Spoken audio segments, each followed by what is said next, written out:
जय श्री श्याम हारे के सहारे की जय हो। श्याम भक्तों, कई लोगों के कमेंट मेरे पास आते हैं, दीदी मुझे नाम जाप करते 2 महीने हो गए हैं, 6 महीने हो गए हैं, लेकिन अभी तक मेरा काम नहीं बना है। मैं उनसे यही कहूंगी, हमें एक बात कभी नहीं भूलनी चाहिए। जब तक हमारा नाम जप के प्रभाव से प्रारब्ध नष्ट नहीं होगा, तब तक हमारे जीवन में कोई उजाला नहीं आएगा। इसमें कितना समय लग जाए इसे कोई नहीं जानता। एक दिन में हो सकता है या फिर 1 साल भी लग सकता है।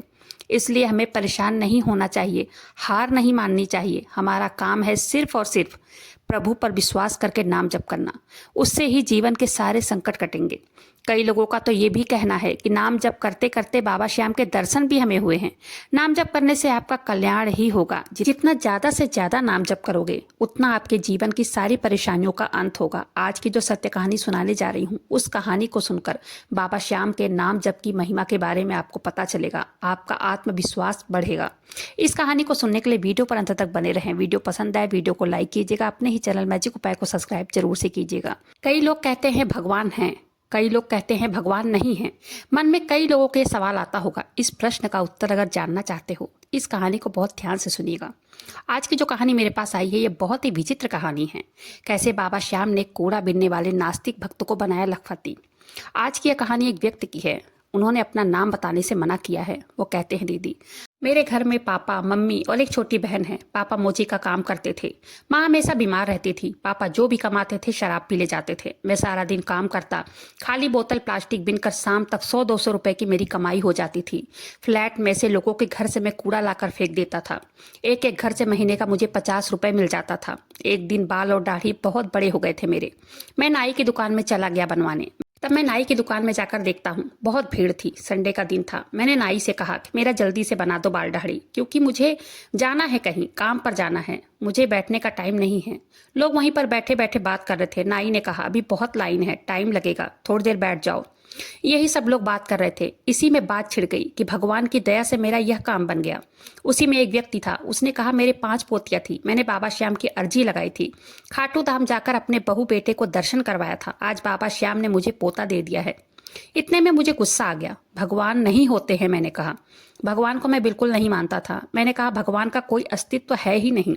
वहां पर बैठे लोगों ने कहा, ऐसा क्यों कह रहे हो? क्यों तुम भगवान के नाम पर भड़क रहे हो? क्यों क्रोधित हो रहे हो? ऐसा नहीं बोलना चाहिए बेटा। मैंने कहा सच्ची तो कह रहा हूँ, भगवान नहीं होते हैं, इसमें गलत क्या है? अगर भगवान होते तो इतनी भुखमरी क्यों होती? भगवान होते तो लोग इतने संकट में क्यों होते? भगवान होते तो सड़कों पे भिखारी क्यों घूम रहे होते?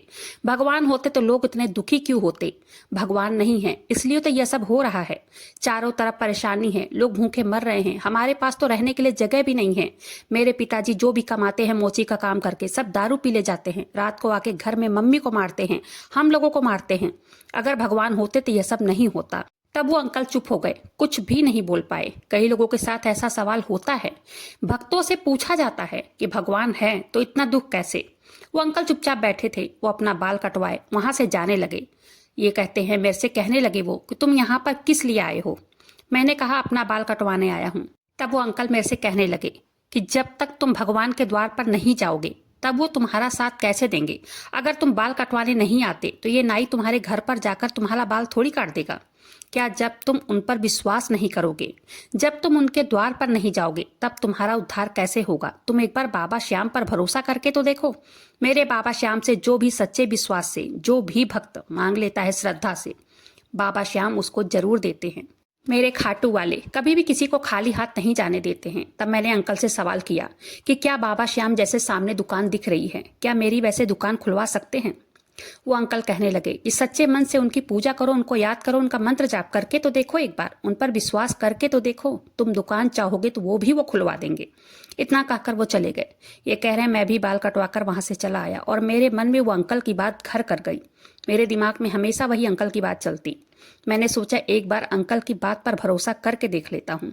तब ये कहते हैं, दीदी रोज घर में कलेश, रात को पिताजी दारू पीकर आते, हम सबको मारते। कभी कभी तो मैं उन्हें कुछ बोल देता, समझाता, तो उल्टा मुझे मारते, गाली देते। माँ को टीबी की बीमारी थी, उनकी भी सरकारी हॉस्पिटल से दवाइयाँ चल रही थी। मेरी बहन घर का सारा काम करती थी। मेरे दिमाग में एक वही बात, अंकल की बात चलती। मैं बहुत दिमाग से डिस्टर्ब हो रहा था। मैंने अपनी माँ को सारी बातें बताई। मेरी मम्मी ने कहा, मुझे कुछ नहीं पता बेटा, जो करना है कर। एक फोटोकॉपी में दुकान वाले के यहाँ गया और बाबा श्याम की फोटोकॉपी करवा कर ले आया।